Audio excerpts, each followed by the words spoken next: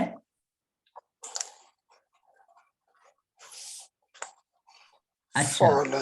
اب آپ ڈکشنری میں اگر یہ فعل کا وزن نہ بھی پتا ہو آپ کو، آپ ہا اور با میں چلے جائیں گے اور وہاں آپ کو یہ حب کا لفظ ملے گا، ٹھیک ہے؟ الدنیا یہ آپ کو ویسے سمجھ میں آ رہا ہے۔ رأس یہ بھی آپ را حمزہ سین کو دیکھیں گے، کلی کلو یا جو بھی پڑھیں، الگ الگ ہم جب پڑھ رہے ہوتے تو اس میں اعراب کا کوئی وہ نہیں ہوتا دخل، تو آپ جب اکیلا لفظ دیکھ رہے ہو تو اس میں کوئی اعرابی، اس کا ترجمہ دیکھیں خطیاتن یا خطیاتن یا خطیاتن، جو بھی اعراب پڑھیں گے یعنی مفردات کا، تو آپ اس کو پہلے لکھ لیں۔ جب آپ نے ترجمہ دیکھ لیا، اب اس میں آپ سوچیں گے کہ میں نے پڑھ رکھا ہے کہ مضاف مضاف الیہ کیسے ہوتے ہیں۔ دیکھیں سب سے شروع میں ہی آپ نے مضاف مضاف الیہ کے بارے میں پڑھا تھا جی۔ جی استاد. تو اب آپ سوچیں گے کہ یہ مضاف مضاف الیہ لگ رہے ہیں کیونکہ پہلے حصے پہ الف لام نہیں، دوسرے پہ الف لام ہے، اور پہلے پہ تنوین نہیں ہے، تو یہ بہت قوی امکان ہے کہ یہ ترکیب اضافی ہے۔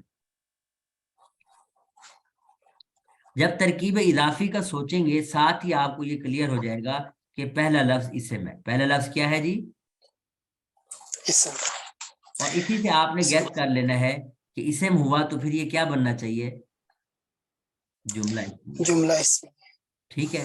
اب آپ کو سوچنا ہے کہ میں لفظوں کا ترجمہ تو مجھے آ گیا، دنیا کا مطلب دنیا، حب کا مطلب محبت، تو میں ان کو جوڑوں کیسے؟ تو آپ نے تھوڑا سا اس پہ غور کرنا ہے کہ جملہ اسمیہ میں لازمی بات یہ ہوتی ہے کہ ایک پہلا حصہ ہوتا ہے اور ایک دوسرا حصہ ہوتا ہے۔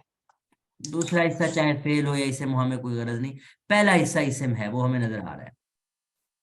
وہ ہم سوچیں گے کہ یہ مبتدا کہاں تک ہے، تو ہم اس پہ کچھ نہ کچھ کسی نتیجے تک، اچھا یہ جو کہ کچھ چیزیں ہوتی ہیں کہ یہ بغیر استاذ کے بھی نہیں آتی۔ اب میں آپ کو یہ پریکٹس کروا رہا ہوں نا، یہی چیزیں آپ پھر جب مطالعہ کریں گے کسی حدیث کا یا کسی عربی عبارت کا، تو آپ پھر اسی انداز سے سوچیں گے، اور مجھے امید ہے کہ آپ نتیجے تک پہنچ جائیں گے۔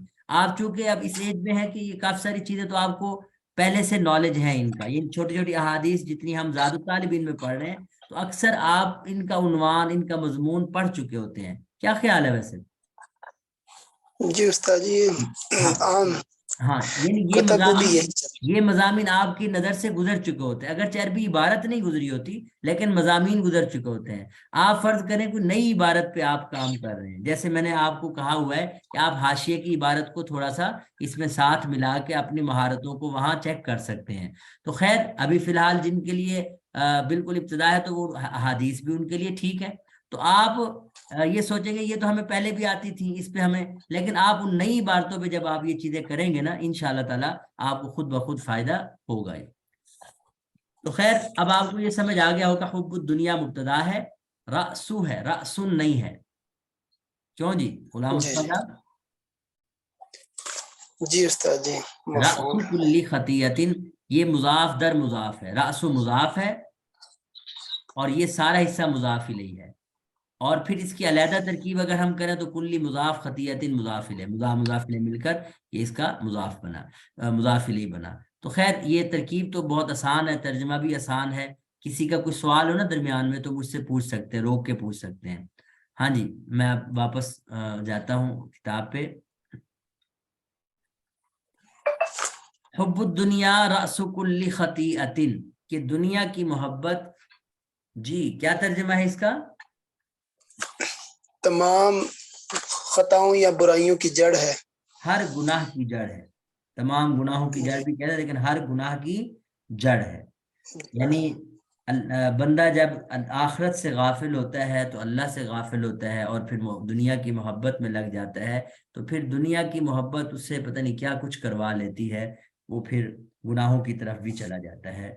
ہر گناہ کی، یعنی جو ظاہر ہے جب دنیا کو ہی مطمع نظر بنا لینا ہے تو پھر بندہ نہ تو حلال کو دیکھتا ہے، نہ حرام کو دیکھتا ہے، نہ ہی یہ دیکھتا ہے کہ درست کیا ہے غلط کیا ہے، بس وہ یہ کہتا ہے کہ دنیا میرے پاس آنی چاہیے. آگے نام ہے جی حزب الرحمان صاحب، جی جلدی سے، جی حزب الرحمان صاحب. بسم اللہ الرحمن الرحیم. احب الاعمال الى اللہ ادومها وان قل. احب الاعمال اعمال میں سے سب سے زیادہ محبوب عمل الى اللہ اللہ تعالیٰ کے نزدیک ادومها جو اعمال میں ہمیشگی رکھتا ہو، وان قل اگر کہ وہ قل کم ہی کیوں نہ ہو. ہاں ہم ادومہا کا ترجمہ کیا کریں گے؟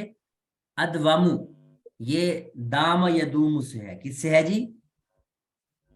دام یدوم. اس کا معنی ہوتا ہے ہمیشہ رہنا. کیا معنی ہوتا ہے اس کا؟ مصدر ہے دوامن. مصدر کیا ہے اس کا؟ دواما. اور اس کا معنی کیا بنے گا؟ ادومها ہمیشہ. ہاں ہمیشہ رہنے والے. ادوم کو کیا ترجمہ کریں گے؟ ہمیشہ رہنے والے. ٹھیک ہے جی. جی جی. تو ہا ضمیر کہاں جا رہی ہے؟ ہاں اعمال کی طرف. جی بالکل، ہمیشہ والے اعمال ہیں، ہمیشہ یعنی ہمیشہ جو اعمال ہمیشہ ہو رہے ہوں. وَإِن قَلَّ، جی وَإِن قَلَّ اگرچہ وہ کم ہی کیوں نہ ہو. جی بالکل، اگرچہ وہ کم ہی کیوں نہ ہو. قلّہ کون سا صیغہ ہے جی؟ قل تو واحد مذکر غائب ہے. ہاں جی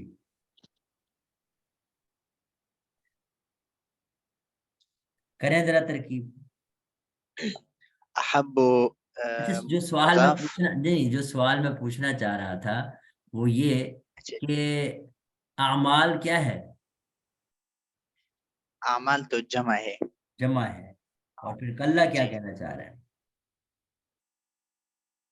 قل تو واحد کی طرف مطلب اس میں جو ضمیر ہے وہ تو واحد کی طرف راجع ہے. ہاں جی اب کیا کریں تو پھر؟ اب کیونکہ اب پتہ نہیں کیونکہ ادومها میں جو ہا ہے وہ تو مؤنث کی ضمیر ہے، وہ بھی تو اعمال کی طرف ہے. اب قلہ میں اگر مذکر کی ضمیر ہے وہ اب اس کی سمجھ نہیں آ رہی. چلے آپ جو ان قلّہ سے پہلے کی ترکیب ہے اس کو کریں پہلے. جی قلّہ سے پہلے بتائیں کہ کون سی یعنی کہ کون سا حصہ مبتدا ہے اور کون سا حصہ خبر ہے. جی احب الاعمال الى اللہ یہ مبتدا ہے اور ادومہا یہ خبر بن جاتی ہے. جی ادومہا خبر بن جاتی ہے. اس میں جو جار مجرور ہے الاللہ وہ ظرف لغو ہے یا ظرف مستقر ہے؟ وہ ظرف لغو ہے، احبو کی طرف متعلق جی ہو رہا جی ہے. جی بالکل. ہاں احبو کی طرف وہ کریں گے بالکل. تو اس ترکیب میں کسی کو کوئی سوال ہو وَإِن قَلَّ سے پہلے تو پوچھ سکتے ہیں. ہاں جی جی علماء کرام.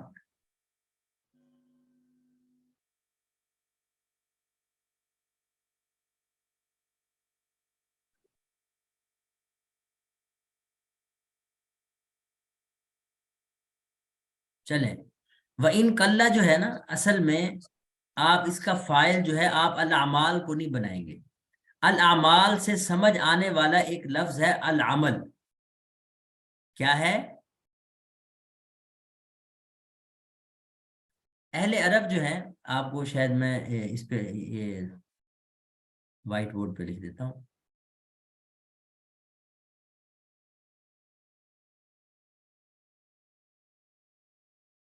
وَإِن قَلَّ کا فاعل کون ہے جی؟ العمل. کیا فاعل ہے جی؟ جی بولیں جی. وَإِن قَلَّ کا کیا فاعل ہے؟ عمل. العمل. اور یہ العمل کہاں سے سمجھ میں آیا؟ الاعمال کے لفظ سے. اب آپ ضمیر یعنی واحد کا صیغہ لے سکتے ہیں کہ نہیں؟ یہ اس طرح ہے. اس کی مثال قرآن پاک سے میں آپ کو دے دیتا ہوں. قرآن پاک میں آتا ہے فعدلو. کیا ہے؟ آگے کیا لفظ ہے؟ ہوا اقرب. للتقوی. جی اب اس میں آپ سوچیں گے اللہ تعالیٰ فرماتا تقوی اختیار کرو،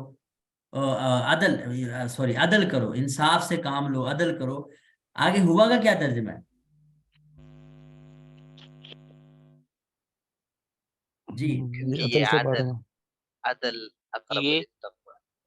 ہاں اب تو آپ واحد کو کے لیے دیکھیں آ حزب رہی. الرحمان صاحب آپ کو سمجھ آ گئی کہ عدل کا ترجمہ ہے. یہ کیوں سمجھ آیا؟ اس لیے کہ اہل عرب بعض اوقات ایسا بھی کرتے ہیں کہ پیچھے کوئی لفظ اس کا تذکرہ ہو چکا ہوتا ہے، اسی لفظ سے کوئی لفظ ماخوذ ہو رہا ہوتا ہے، نکل رہا ہوتا ہے، تو اس کی طرف ضمیر کو لوٹایا جا سکتا ہے. یہ ایسے ہی کہ فعدلو میں عدل کا مصدر تو موجود تھا، انصاف والا، تو اسی کی طرف اللہ تعالیٰ ضمیر کو یعنی ضمیر سے اشارہ کر رہے، ضمیر کو لوٹا رہے کہ عدل کرو. بس یہ عدل کرنا یہ اقرب للتقوی، تقوی کے زیادہ قریب ہے.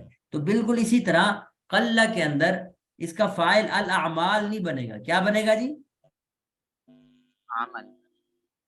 اور یہ بھی کہہ سکتے ہیں کہ ہوا ضمیر ہے جو الاعمال میں موجود العمل کے لفظ کی طرف لوٹ رہی ہے، تو یہ بھی آپ کہہ سکتے ہیں. تو دونوں طریقے ٹھیک ہیں. بہرحال یہ بیسیکلی وَإِن قَلَّ جو ہے نا یہ شرط ہے. یہ کیا ہے؟ واو وصلیہ ہے. واو کو کیا کہتے ہیں؟ ٹھیک ہے. اور ان قلہ ان حرف شرط ہے. قلہ فعل، ہوا ضمیر جو کہ العمل کی طرف لوٹ رہی ہے، وہ اس کا کیا بنے گی جی؟ فاعل، اگرچہ وہ کم ہی کیوں نہ ہو. اس کی جزا جو ہے فعل اپنے فاعل سے مل کر یہ حصہ شرط بن جائے گا. یہ حصہ کیا بن جائے گا جی؟ شرط. اور اس کی جزا آپ اس کو محذوف مان سکتے ہیں کہ جزا کے اگر وہ کم ہی کیوں نہ ہو پھر بھی وہ زیادہ محبوب، پھر بھی وہ یعنی فہو احب، آپ اس کو جزا کو محبوب یعنی وہ محذوف مان سکتے ہیں. لیکن فی الحال میں اس تکلف کی طرف آپ کو نہیں لے کے جانا چاہتا. آپ صرف اتنا سمجھ لیں کہ وہ ان قلہ کی ترکیب آپ کیا کریں گے؟ واو وصلیہ ہے، ان قلہ ان حرف شرط ہے، قلہ جو ہے وہ فعل، ہوا ضمیر جو کہ العمل کی طرف لوٹ رہی ہے، یہ کیا بن جائے گا؟ اس کا فاعل. اور ترجمہ یہی ہوگا کہ اللہ تعالیٰ کے ہاں جو ہے سب سے زیادہ محبوب وہ اعمال ہیں جن پر مداومت ہو، جن پر ہمیشگی ہو، اگرچہ وہ کم ہی کیوں نہ ہو. اگرچہ وہ اب وَإِن قَلَّ کو اس کے یعنی شرط، اب جزا میں نے آپ کو بتا دی ہے کہ محذوف ہے، تو آپ فی الحال اسی کو ذہن میں رکھیں، فَهُوَ أَحَبُّ، یہ جزا ہے، جزا شرط جزا مل کر جملہ شرطیہ ہو کر یہ واو وصلیہ کے واسطے سے متصل ہو جائے گا پچھلے جملے کے ساتھ. کیا ہو جائے گا؟ اچھا، اس کی ترکیب تو ہم علیحدہ ہی کریں گے، یعنی کہ یہ نہیں ہے کہ یہ ترکیب میں اس کے ساتھ کوئی اٹیچ ہو جائے گا، لیکن بہرحال آپ اس کو یعنی بطور شرط کے اس جملے کے ساتھ ضرور جوڑیں گے کہ حضور صلی اللہ علیہ وسلم یوں فرما رہے ہیں کہ مداومت زیادہ پسندیدہ ہے چاہے اعمال کم ہی کیوں نہ ہو.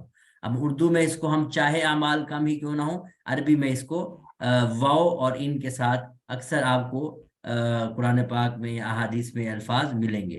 یہاں تو خیر کلّہ کے الفاظ ہیں، اس طرح اور بھی کئی احادیث مبارکہ اس پیٹرن کی ہیں، تو آپ وہاں ترکیب میں یہی جو ہے وہ کریں گے کہ جزا اس کی کیا نکالیں گے، آپ محذوف نکالیں گے. میں نے اس پہ نا کوئی زیادہ لمبی چوڑی بات نہیں کی، اس لیے کہ میں چاہ رہا ہوں کہ اس پہ پیچیدگی نہ آئے. جو لفظ یہاں موجود ہیں میں صرف ان کی وضاحت کرنے کی طرف جا رہا ہوں. ہاں جی، یہ تھی ہماری حدیث مبارکہ احب الاعمال الی اللہ ادومها وان قل. جی کسی کا کوئی سوال ہے تو پوچھ سکتے ہیں. ہاں جی، خلاصہ یہ ہے کہ احب الاعمال یہ آپ کا کیا بنے گا، مبتدا الی اللہ سمیت، اور ادومها یہ کیا ہوگا، جی بولیں، خبر بن جائے گی. خبر بن جائے گا. ٹھیک ہے جی، احب الاعمال الی اللہ یہ سارا حصہ مبتدا بن جائے گا، ادومها خبر بن جائے گی. آگے بڑھیں جی، آگے ہے استاد صاحب جی جی جی استاد صاحب یہ ادومها و ان قل یہ پورا خبر نہیں ہو سکتا؟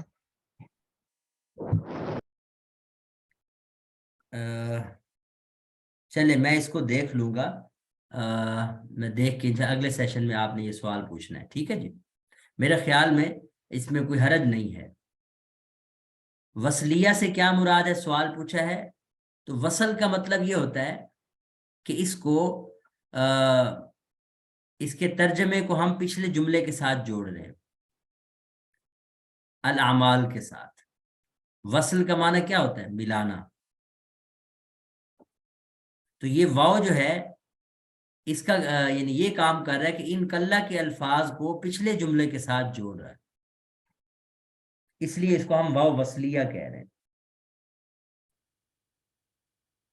تو انشاءاللہ یہ میں اس کو دیکھوں گا اس ترکیب کو، اور اس کے اوپر انشاءاللہ مزید بات ہم اگلے سیشن میں کریں گے کہ آیا ادومها خبر تو بن گئی، وَإِن قَلَّ کو بھی خبر کا حصہ بنائیں یا نہ بنائیں، یہ انشاءاللہ اگلے سیشن میں بات کریں گے.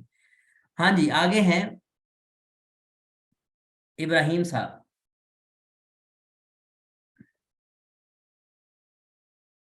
جی ابراہیم صاحب.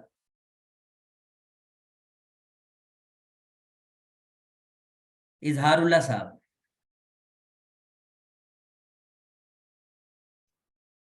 جی استاد جی، افضل الصدقۃ ان تشبع ان کبدا تشبع، ان تشبع، ان تشبع کبدا جائعا. کابیدن، یہ لفظ کیا ہے، کابیدن. کبدا. جی تو اس کا جائعن، لفظ کیا ہے، جائعن. جائعا. جی تو استاد جی اس کا مطلب افضل الصدقہ، بہترین صدقہ وہ ہے ان تشبع، ان تشبع.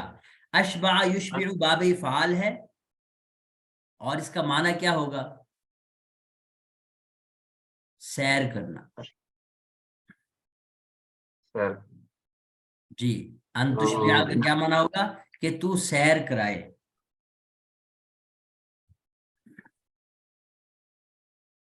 کیا معنی ہوگا جی، سیر کرائے. کس کو سیر کرائے، ہاں جی، یعنی پیٹ بھر کر کھانا کھلانا، کچھ یعنی اشباع کا یہ مطلب ہے. کابیدن، کابید کسے کہتے ہیں جی،